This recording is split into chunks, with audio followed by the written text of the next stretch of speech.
रतनपुरा गांव में अनोखी नाम की एक बच्ची का जन्म हुआ। उसका रंग काफी गहरा था, इसलिए उसके जन्म के समय ही गांव के लोग उसके भविष्य के बारे में तरह तरह की बातें करने लगे थे। अनोखी का जन्म बेहद गरीब परिवार में हुआ था। उसके पिता एक साधारण किसान थे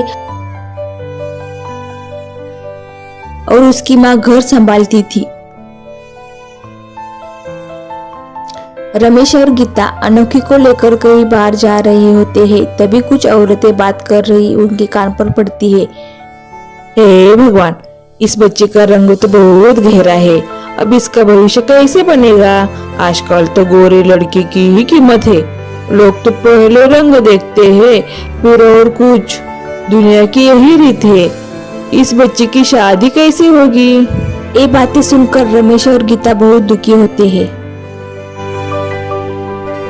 तुम जैसी भी हो, बहुत खास हो। दुनिया कुछ भी कहे, हमें तुम पर गर्व रहेगा। तुम्हारी पहचान अच्छे कर्मों से होगी, न कि तुम्हारे रंग से। हाँ गीता, हमारी बेटी हमारी लक्ष्मी है। लोग कुछ भी कहेंगे, लोगों के ऊपर ध्यान मत दो। हमारी बेटी भाग्य लक्ष्मी है, भाग्य लक्ष्मी। धीरे धीरे दिन गुजरते जाते हैं। अनोखी धीरे धीरे बड़ी होती है। अनोखी बहुत समझदार और संवेदनशील थी। अनोखी जब बड़ी हो रही थी तब उसके काले रंग की वजह से गांव के बच्चे उसका मजाक उड़ाते थे। एक दिन अनोखी स्कूल जा रही थी, तभी गांव के कुछ लड़कों ने उसका रास्ता रोका। अरे काली, कहाँ जा रही हो? आज तो सूरज में तुझसे डरकर छिप गया होगा। रमेश, तुम हमेशा मुझे मेरे रंग के लिए क्यों चिढ़ाते हो? तुम्हें पता है ना, भगवान ने सबको जैसा बनाया है उसमें हम कुछ नहीं कर सकते। अरे हम तो मजाक कर रहे हैं, लेकिन सच्चाई तो यही है ना। काले लोग कभी खुश नहीं रह सकते। अनोखी ने उसकी बातों को नजरअंदाज किया और स्कूल की तरफ बढ़ी। घर आकर अनोखी की आंखों में आंसू थे और वो बहुत उदास थी। माँ गीता समझ गई कि कुछ तो हुआ है। अनोखी बेटा, क्या हुआ? तुम इतनी उदास क्यों हो? माँ, गांव के बच्चे मुझे काली काली कहकर चिढ़ाते हैं। वे कहते हैं कि मैं कभी खुश नहीं रह पाऊंगी। बेटा, लोग क्या कहते हैं उसकी चिंता मत करो। असली सुंदरता तो दिल में होती है, न किसी के रंग में। तुम मेहनत करो, अपनी पढ़ाई पर ध्यान दो। एक दिन तुम इतनी बड़ी बनेगी कि सब तुम्हारी मिसाल देंगे। अनोखी छुट्टियों के दिन बकरियों को चरवाने के लिए खेत में जाती। अनोखी में कुछ खास था जिसे उसका परिवार भी पहचान नहीं पाया था। अनोखी को प्रकृति से बहुत लगाव था। वह घंटों पेड़ों के नीचे बैठकर उनकी छाया में अपनी कल्पनाओं की दुनिया में खो जाती।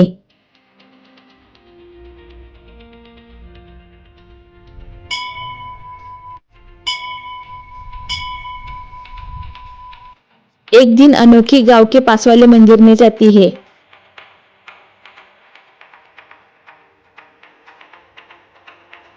आ गई काली कलट। मुंह तो देखो कैसे कोयले जैसा है। मंदिर में आई है, भगवान भी इसे देखकर आंख बंद कर देगा। अनोखी बहुत दुखी होती है। हे भगवान, मैंने ऐसा क्या गुनाह किया है कि ये लोग आते जाते मेरा मजाक उड़ाते हैं और मुझे बुरा बोलते हैं। दिन बीतते जाते हैं।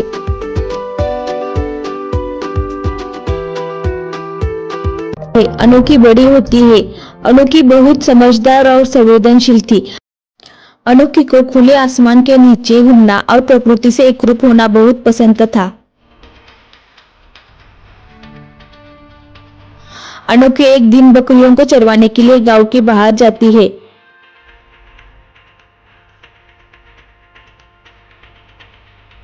वह एक पेड़ के नीचे बैठती है और अपनी कल्पनाओं की दुनिया में खो जाती है। तभी अचानक उनकी आंखों के सामने एक चमकीली रोशनी गुजरी। उसने देखा कि रोशनी उसके चारों ओर घेरने लगी है और फिर धीरे धीरे उसके भीतर समाने लगी है। अगले कुछ पलों में अनोखी ने खुद को बदलता हुआ महसूस किया। अब वो पेड़ से बात कर सकती थी,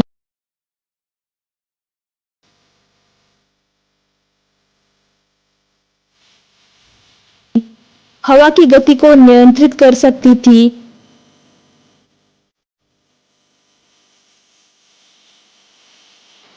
और यहाँ तक कि पानी को भी अपने इशारे पर नचाने की शक्ति उसमें आ गई थी।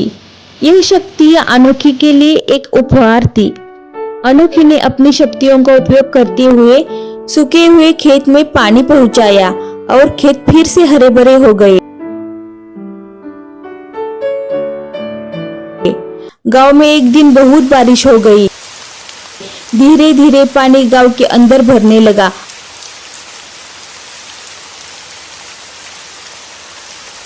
लोग अपने प्राण बचाने के लिए इधर से उधर सैलाब में बहने लगे। सैलाब बहुत ही बड़ा था। तब अनोखी वहां आई।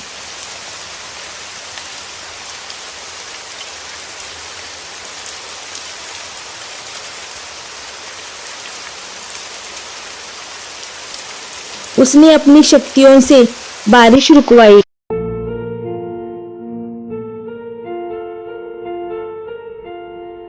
और धीरे धीरे पानी को कम कर दिया और गांव पूर्ववत हो गया। सभी लोगों ने अनोखी को धन्यवाद दिया। बेटी, हमने तुम्हारी बचपन से ही उपेक्षा की, लेकिन तुमने हमें हर बार संकट से बचाया।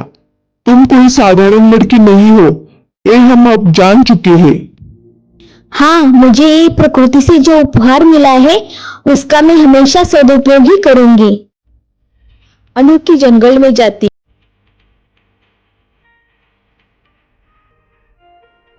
वहां से औषधि जड़ी बूटियां फूल लेकर आती और उस जड़ी बूटियों से दवाई बनाती।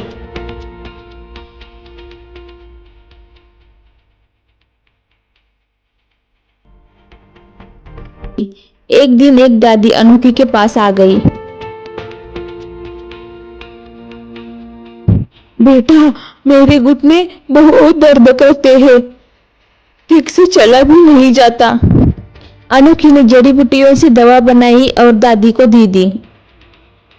इसी तरह बहुत लोग अनोखी के पास आते, अपनी व्यथा अनोखी को सुनाते और अनोखी जड़ी बूटी से दवा बनाकर उनकी तकलीफें दूर करती। इस प्रकार अनोखी ने अपने जीवन में हर मोड़ पर अपने नाम को सार्थक किया और अपनी पहचान को उस रूप में स्थापित किया जो सदियों तक याद किया जाए। परिस्थितियां कितनी भी कठिन क्यों न हो, हम अपने भीतर की शक्तियों को पहचान ले तो हम किसी भी चुनौती का सामना कर सकते हैं।